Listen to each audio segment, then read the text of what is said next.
মোৰ ল'ৰাৰ মৃতদেহ নহ'লেও হাড় এডালকে উলিয়াই দিয়ক।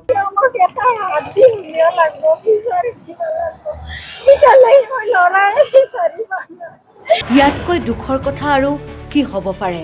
অসহায় পিতৃ মাতৃয়ে দুমাহ ধৰি নিৰুদ্দেশ হোৱা সন্তানক বিচাৰি উৰণ সেতুত কৰিছে অনশন।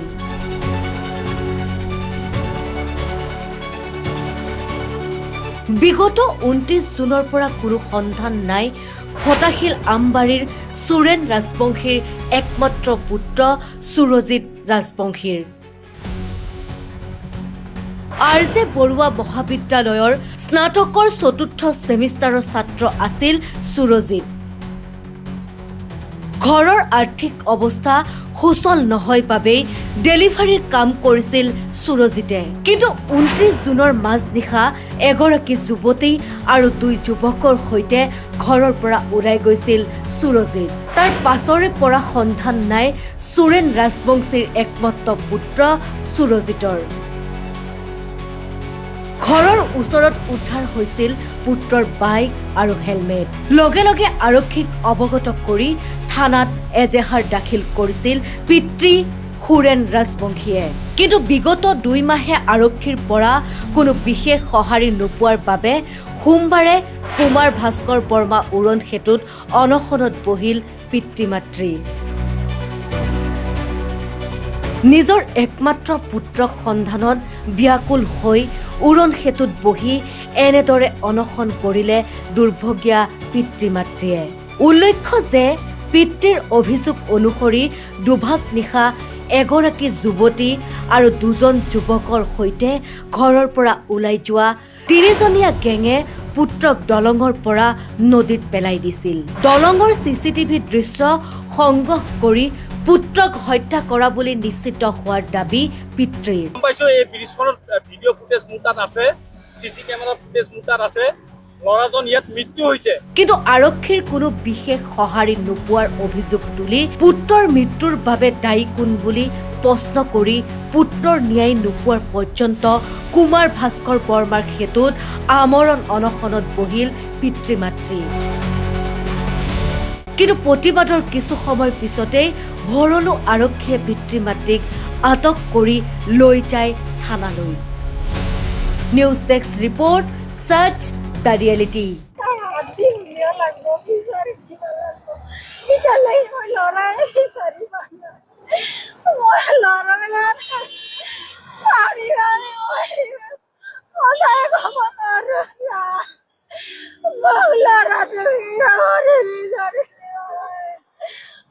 একমাত্র লড়া ছিলাম, বহুত কষ্ট করে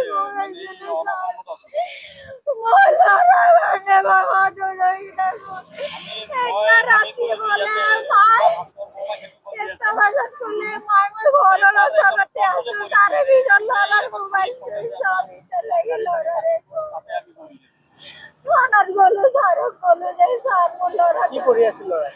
লড়াতে বিয়ে কৰি আছিলে। মোৰ ল'ৰাৰ নাম সুৰজিত ৰাজবংশী। সি BA 4th CM পঢ়ি আছিলে আৰু সি যোৱা 29 তাৰিখ নিশাৰ পৰা সি নাইকিয়া হৈছে। কিন্তু মই নিজে অনুসন্ধান কৰি পাইছোঁ সি জীৱিত অৱস্থাত নাই। সেইদিনাখনে ৰাতি সি আমাৰ অঞ্চলত আছিলে আৰু 2জন লগৰ ল'ৰাৰ লগত সি আছিলে। ৰাতি প্ৰায় নিশালৈকে আছিলে। তাৰপিছত মাকে ফোন কৰি কিনে সুধিছে, বাবু তই ইমান দেৰি কিয় হৈছে, তোৰ ঘৰত আহ। সি তেতিয়া কৈছে, মা মই আধা ঘণ্টাৰ ভিতৰত মই ঘৰত পাই আছোঁ। আমাৰ অঞ্চলতে ইয়াৰ পৰা ধৰক আপোনাৰ 4-5 কিলোমিটাৰমান হ'ব আমাৰ চেগুনবাৰী শিৱানন্দপুৰত। তাৰপিছত মাকে ভাবি আছে যে সি আহিব বুলি।